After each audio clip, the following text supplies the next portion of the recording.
그 사람의 발걸음은 현재 그 사람의 모습입니다. 찬송을 들어봐도 알 수 있지요. 무거운 짐을 나 홀로 지고 견디다 못해 쓰러질 때 어깨는 축 늘어지고 힘은 빠져서 터덜터덜 걷는 모습이 연상됩니다. 그러나 주와 같이 길 가는 것 즐거운 일 아닌가.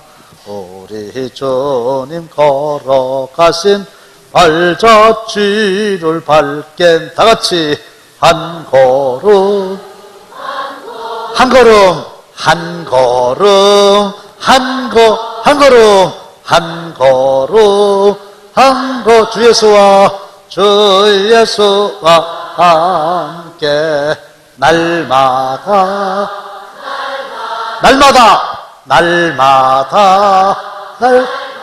이 층도 날마다 우리는 걷겠네.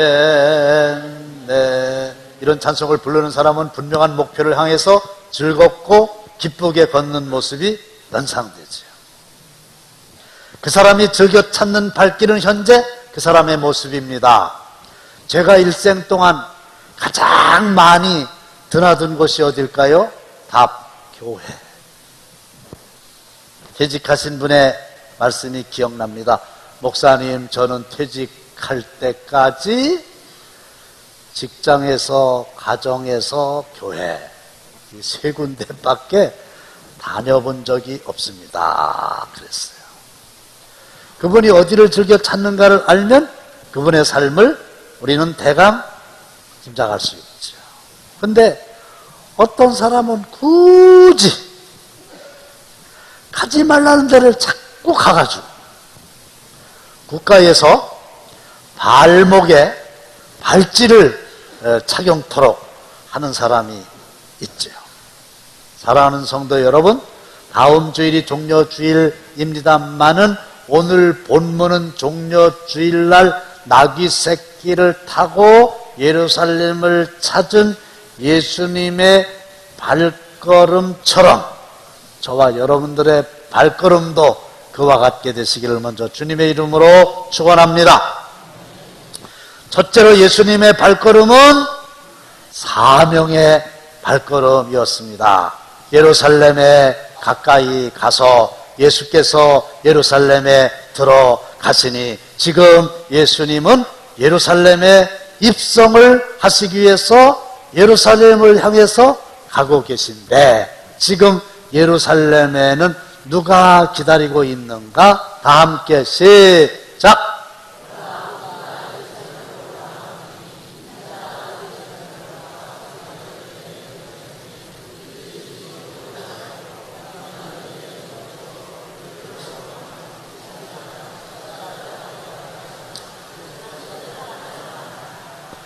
예수님을 잡아 죽이기로 결의한 대제사장들과 서기관들이 기다리고 있습니다.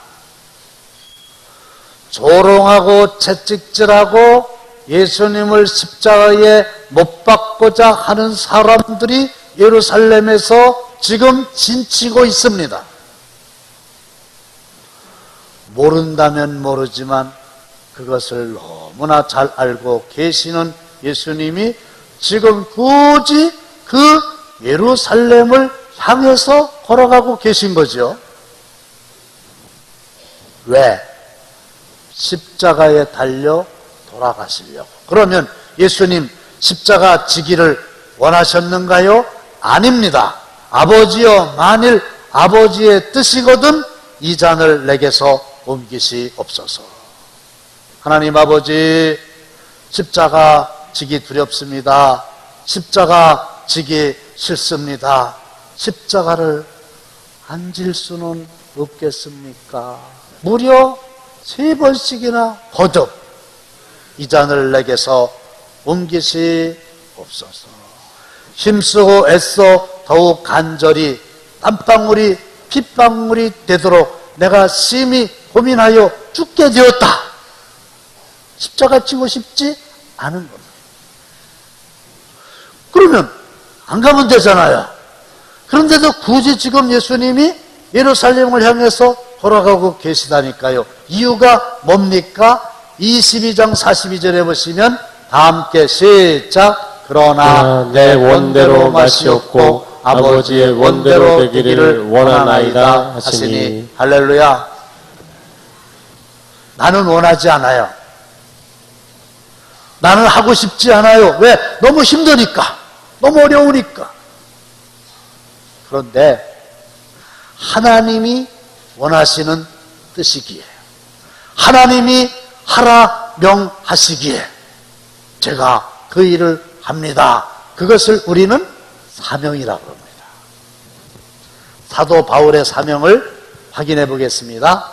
사도행전 시작. 내가 달려갈 길과 주 예수께 받은 사명 곧 하나님의 은혜의 복음을 증언하는 일을 마치려 하면은 나의 생명조차 조금도 귀한 것으로 여기지 아니하노라. 사도 바울의 사명은 뭡니까? 하나님의 은혜의 복음을 증언하는 일. 나는 그 일을 하는 과정에서 나의 생명을 요구하신다고 하면 나는 그 생명까지라도 사명을 이루기 위해서 드릴 수 있습니다. 그거예요. 그러니까 한마디로 말씀드려서 사명이라고 하는 것은 생명보다도 더 귀한 거예요. 지금 예수님께서 예루살렘을 향해서 가시는 이유는 생명보다 더 귀한 하나님의 뜻을 이루기 위하여, 그것이 예수님의 사명인 줄 알고 가시는 거니까. 여러분들도 사명이 뭔가, 내가 정말 나의 목숨과도 바꿀 만한 가치 있는 일이 뭘까? 그걸 발견해야 되는 거예요. 사명이 없다.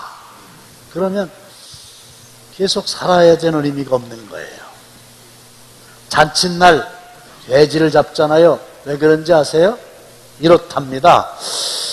어느 마을의 주일이 잔칫날이 다가오게 되니까 뭘 잡을까? 그러다가 제일 먼저 집에서 키우는 닭을 잡자. 그래가지고 닭한테 가서 오늘 잔칫날인데 너를 좀 잡아먹어야 되겠다. 그랬더니 닭이 하는 얘기가, 글쎄요, 저를 잡아 잡수시면 새벽은 누가 깨우나요? 자명정이 없을 때 얘기니까, 아, 너 없으면 안 되겠구나. 너는 새벽을 깨우는 사명이 있구나. 안 되겠구나. 이번에는 개한테 가가지고 너를 좀 잡아먹어야 되겠다. 개가 하는 말이, 밤에 도적은 누가 지킵니까? 너도 안 되겠구나.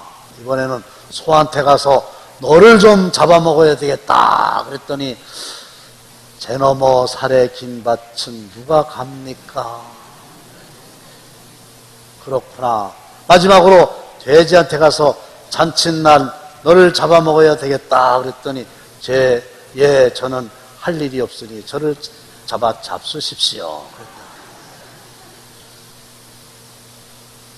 굳이 사명이 있다면 돼지는 잔칫날 죽는 거예요.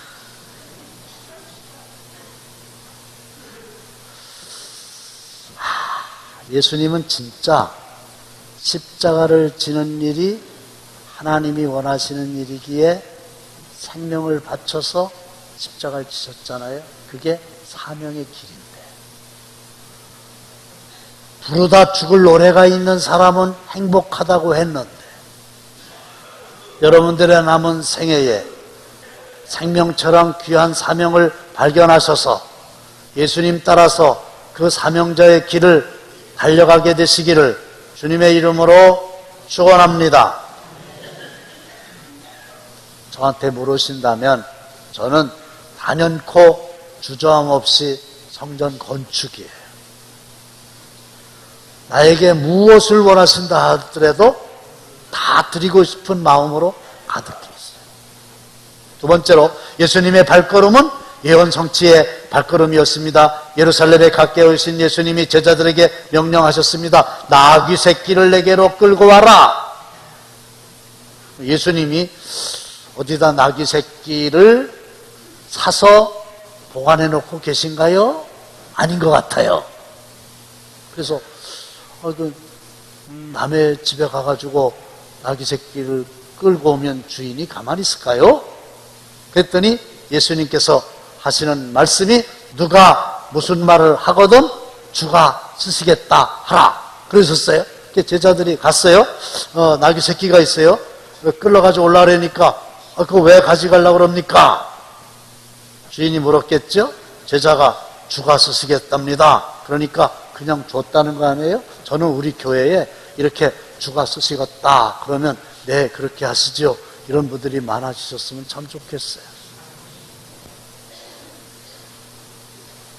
근데 왜 예수님께서 예루살렘에 입성하실 때 굳이 나귀 새끼를 타고 입성하셨을까요? 준말을 타고 입성하실 수도 있지 않겠습니까? 겸손하여 나귀 곧 멍에 매는 짐승의 새끼를 탔도다. 겸손하게 보이시기 위해서 나귀 새끼를 타셨나요? 근본적인 이유는 그게 아닙니다. 나귀 새끼를 타신 분명한 이유가 있습니다. 4절에서 확인하겠습니다. 시작! 이는 선지자를 통하여 하신 말씀을 이루려 하심이라. 이미 구약 성경의 선지자를 통하여 하나님께서 예언을 하신 거예요. 예루살렘에 왕이 입성하게 되는데 그가 나귀 새끼를 타고 들어가게 될 거다. 확인하겠습니다. 시작! 예루살렘에 따라 즐거이 부를지어다. 보라, 내 왕이 내게 임하시나니 그는 공의로우시며 구원을 베푸시며 겸손하여서 나귀를 타시나니 나귀의 작은 것 곧 나귀 새끼니라. 이미 몇백 년 전에 구약 성경에 하나님께서 선지자를 통하여 예루살렘에 입성할 때에 메시아 그리스도 예수께서 나귀 새끼를 타고 입성하시게 될 거다 이렇게 적혀져 있는 걸 아시니까 예수님은 나귀를 타고 들어가실 수밖에 없었던 거예요. 성경책에 기록된 하나님의 말씀이 예수의 삶에서 그대로 나타나게 되는 겁니다. 이것을 아주 어려운 말로 말씀의 성육신이라 그러는데, 자, 나도 사순절을 지금 보내고 있는데 어떻게 하면 성경에 기록된 하나님의 말씀이 나의 삶 속에서 이루어질까? 노하우는 없는가? 제가 기도하다가 세 가지를 발견했다는 거 아닙니까? 여러분들도 한번 기억하시려고 생각하시고 따라해 주시겠습니까? 생각, 말, 행동. 다시 한번 시작. 요거가 중요하다는 거예요. 첫 번째, 하나님의 말씀이 나의 삶 속에 나타나게 하려면 마음속에 있는 생각이 너무 중요하다. 내 마음속에 5만 가지 생각이 다 있습니다. 아닙니다. 내 마음속에 있는 생각은 크게 두 가지입니다. 하나는 마귀가 넣어준 나쁜 생각, 또 하나는 성령께서 생각나게 하신 하나님의 말씀.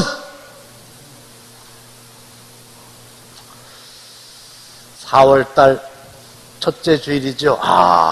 벚꽃이 활짝 폈대. 세상에 뭐 누구도 주일날 빠지고 그러는데 뭐 한 주 그냥 빠질 수도 있지, 이렇게 이제 생각을 하는 거예요. 근데 또 어떤 사람은 아니야, 안식일을 기억하여 거룩히 지키라, 주일날은 주님께 나가서 예배드리는 날이야, 이렇게 생각을 어떻게 하느냐에 따라서 여러분들은 여기에 오신 거고 그분들은 그곳에 가신 거예요. 생각. 그래서 성령께서 주시는 생각을 꼭 붙잡으면 그 사람은 하나님의 기록된 말씀이 나의 삶 속에서 나타나게 될 줄로 믿습니다. 생각하면 생각할수록 생각나는 게 생각이니까 생각을 안 한다는 생각이 생각 중에서 가장 좋은 생각이라고 생각하는데, 여러분들의 생각 어떠세요? 하나님께서 주시는 생각을 붙잡으시기를 주님의 이름으로 축원합니다. 두 번째는 뭐예요? 말이에요. 마음속에 생각이 입을 통해서 바깥으로 나오는 게 말이란 말이에요. 이 말이 너무 중요한 거예요. 하나님, 내 입술에 파수꾼을 세워 주옵소서. 덕을 세우는데 소용되는 대로 선한 말을 하여 듣는 자들에게 은혜를 끼치게 하라. 그리고 이 생각과 말이 하나님의 말씀에 부합하면 행동은 자연히 부합되는 행동으로 나타나기 마련입니다. 그래서 심은 대로 거두리라, 행한 대로 갚으리라 그랬는데, 이 심은 대로 거두리라고 하는 말은 무서운 말이에요. 내가 악이라고 하는 행동을 심었어요. 악을 거둘 수밖에 없다는 거예요. 그것도 30배와 60배와 100배를 거둔다는 거예요. 선을 내가 행동으로 심었어요. 하나님께서 30배와 60배와 100배로 갚아주실 줄로 믿으시기를 바랍니다.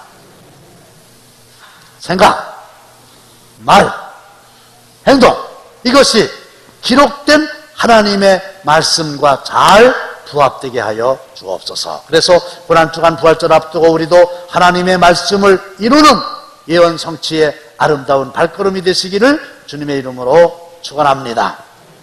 마지막으로 예수님의 발걸음은 구원의 발걸음이었습니다. 예수님께서 나귀 새끼를 타고 예루살렘에 딱 들어가게 됐어요. 어떤 일이 일어났습니까? 시작! 앞에서 가고 뒤에서 따르는 무리가 소리 높여 이르되 호산나 다윗의 자손이여 찬송하리로다. 가장 높은 곳에서 호산나 하더라. 예수님께서 나귀 새끼를 타고 예루살렘에 들어가셨더니 앞에서 뒤에서 수많은 무리가 큰 소리로 호산나 다윗의 자손이여 찬송하리로다. 가장 높은 곳에서 호산나 하더라 그랬어요. 여러분, 호산나가 무슨 뜻인지 아세요? 저는요, 호산나가 무슨 뜻인지는 확실하게 합니다. 연유가 있어요. 이제 대학을 졸업하고 군대 갔다 와가지고 교회를 개척했어요. 새벽 기도회를 인도하는데 그 교회 바로 옆에 할아버지 한 분이 장로교회를 다니셔요, 멀리. 근데 자기네 교회는 멀으니까 새벽에는 제가 이제 예배드리는 교회로 오시는 거예요. 그래서 이제 그날따라 요 본문을 읽게 된 거예요. 호산나가 나오는 본문을 읽게 된 거예요. 그래서 이제 말씀을 전하려고 그러는데, 새벽 기도 시간에 성도들도 있는데, 전도사님! 여러분들은 제가 설교하는 동안에 이렇게 손 들고 질문하지 마시길 바라요. 그러더니 호산나가 무슨 뜻입니까? 모르면은 끝나고 나서 물으시던가. 여러 명이 있는데 큰 소리로 물으시는데 왜 문제가 되냐면 내가 지금 호산나가 무슨 뜻인지 모른다는데 문제가 있어요. 아니 갑자기 물으니까 무슨 뜻인지 모르겠어요. 당황하면요 아는 것도 대답을 못해요. 군대 가가지고 한참 긴장했을 때 내 이름이 뭐냐 그러면 모르겠습니다. 그런 애들도 있어요. 호산나가 무슨 뜻인지 깜깜해요. 주여 이게 어떡합니까? 근데 참 하나님이 피할 길을 내사. 아멘이에요. 마침 내가 가지고 있는 성경이 해설 성경이라고 그래가지고 본문만 있는 게 아니라 그 옆에 이런저런 해석이 있는 거 있어요. 여러분들도 그런 거 가지고 계세요? 그래서 그 짧은 순간에 딱 봤더니 호산나가 딱 들어오는 거야. 뭐라고 돼 있냐? 이제 구원하소서 이렇게 돼 있더라고요. 네, 이제 구원하소서 그런 뜻입니다. 그랬더니 세상에 네, 저도 그렇게 알고 있었습니다. 자, 그러니까 몰라서 질문한 게 아니라 요 햇병아리 전도사가 아나 모르나 시험한 거예요. 그리고 하나님은 시험 당할 쯤에 피할 길을 내사 나로 감당케 하신 거예요. 우리 호산나 율동 찬양단 있죠? 이제 구원하소서. 구원. 근데 수많은 무리들이 이제 우리를 구원해 주십시오. 이제 우리를 구원해 주십시오. 그러는 거예요. 그러니까 사람들이 도대체 온 성이 이렇게 시끄러운데 누구냐?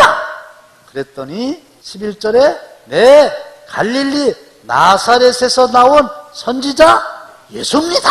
그랬는데 여러분, 예수라고 하는 이름의 뜻이 자기 백성을 죄에서 구원할 자다, 그런 거죠. 그러니까 지금 예수님이 예루살렘에 새끼나귀를 타고 들어가신 것은 무엇을 하기 위하여 들어가셨는가? 죄로 말미암아 죽을 수밖에 없는 백성들을 십자가를 지심으로 대신 구원하시려고. 할렐루야.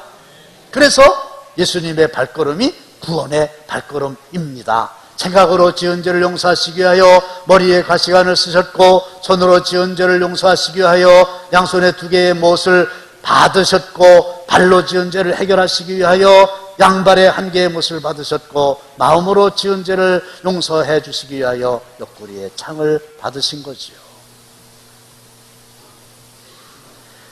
그 징그럽고 나를 근본적으로 망하게 하는 원흉, 죄,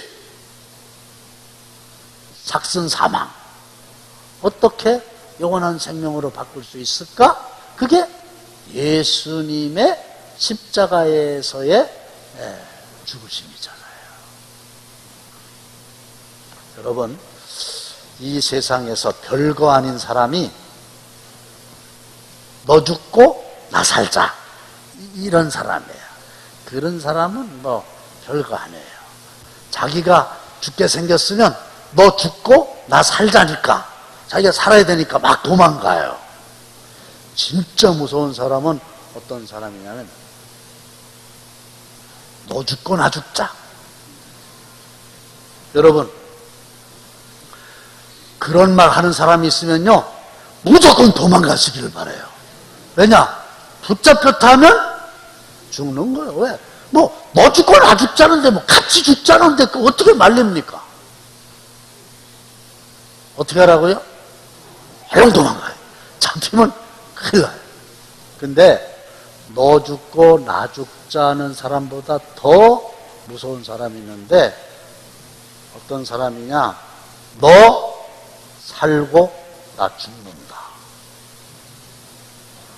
너를 살리기 위해서 내가 죽겠다. 지금 철길이에서 어린애가 놀고 있어요. 기차가 막 오는데도 어린애가 놀고만 있어요. 그걸 본 순간에 어머니가 그냥 몸을 날려가지고 뛰어가서 가까스로 그 자기의 사랑하는 아들을 철길에서 꺼내서 밀치고 자기가 그만 그 자리에서 달려오는 기차에 치여서 죽었다. 그 어머니의 불타는 모성애를 이 세상에 그 무엇이, 그 누구가 막을 수 있겠어요? 근데 우리 예수님이 저와 여러분들의 죄를 근본적으로 해결하여 구원받게 하시려고 십자가에서 피 흘려 돌아가신 사실을 믿으시고, 예수님처럼 구원하는 일에 힘쓰시기를 다시 한번 주님의 이름으로 축원합니다. 고난주간 부활절을 앞두고 우리도 불신자에게 복음을 전하여 구원을 얻게 하는 아름다운 발걸음이 되어야 합니다. 예수님의 발걸음, 사명의 발걸음, 예수님의 발걸음, 예언 성취의 발걸음, 예수님의 발걸음, 구원의 발걸음. 그 예수님을 따라가는 저와 여러분 다 되시기를 주님의 이름으로 축원합니다.